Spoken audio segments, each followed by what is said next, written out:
Sekutu datang ke Indonesia adalah untuk melucuti tentara Jepang.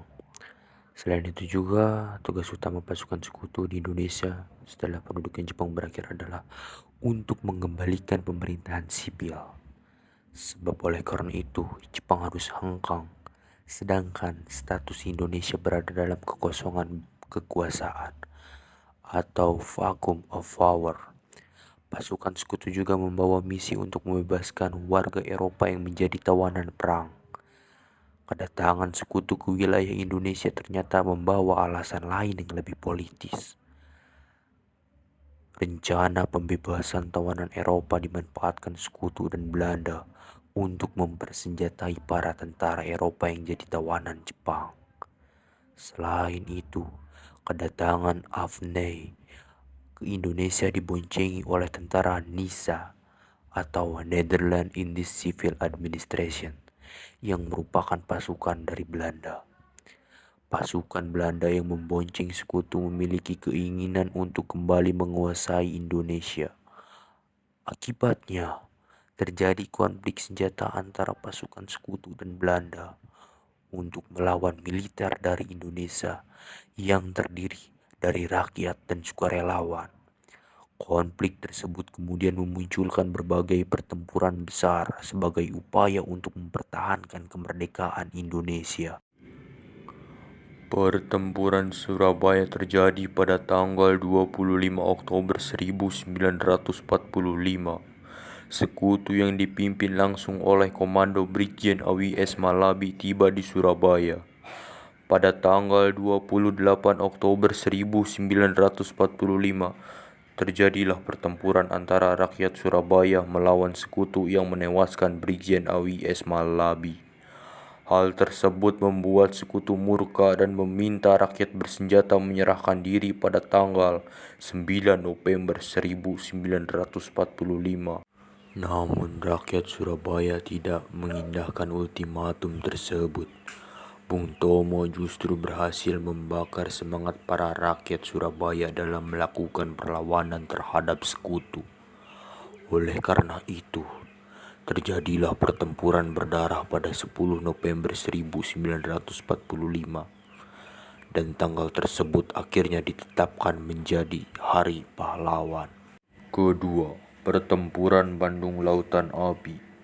Awal peristiwa Bandung Lautan Api dimulai ketika pada tanggal 13 Oktober 1945, pasukan sekutu diboncengi Nica tiba di kota Bandung.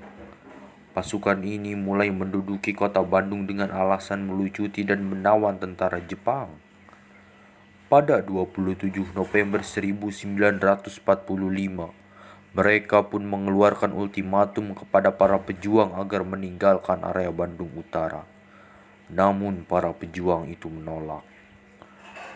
Baru setelah pemerintah pusat Jakarta turun tangan, Tentara Republik Indonesia atau TRI bersedia mengosongkan Bandung.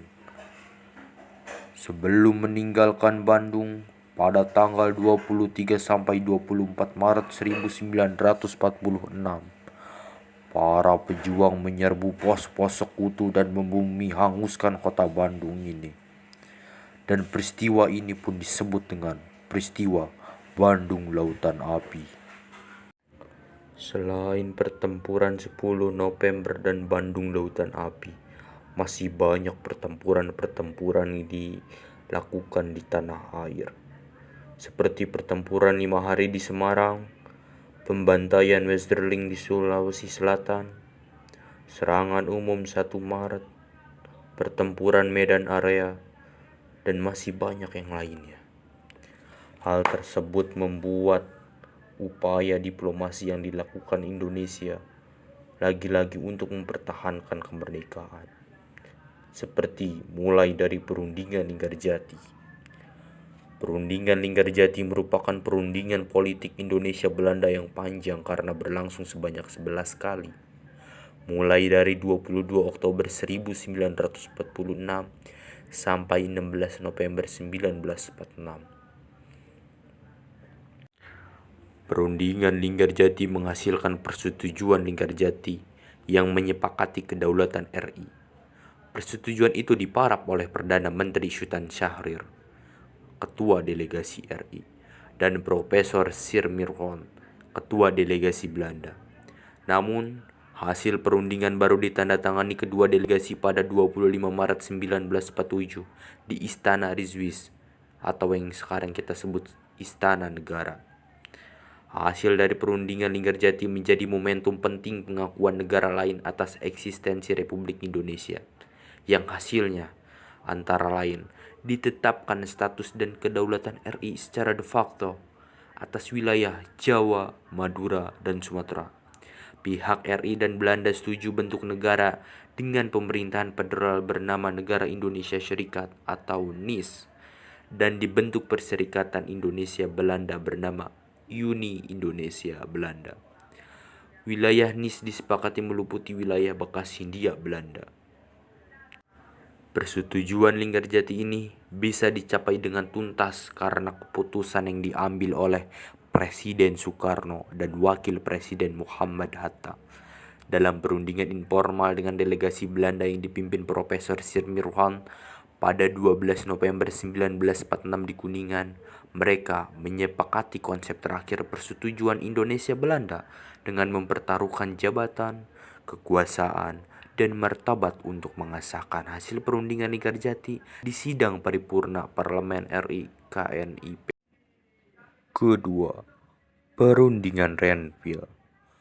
Agresi militer Belanda satu memaksa Indonesia meminta bantuan internasional. Dewan Keamanan PBB menengahi dengan membentuk Komisi Tiga Negara KTN atau Good Office Committee GOC. Indonesia menuju ke Australia sebagai perwakilan. Belanda menunjuk Belgia. Amerika Serikat ditunjuk oleh Indonesia dan Belanda.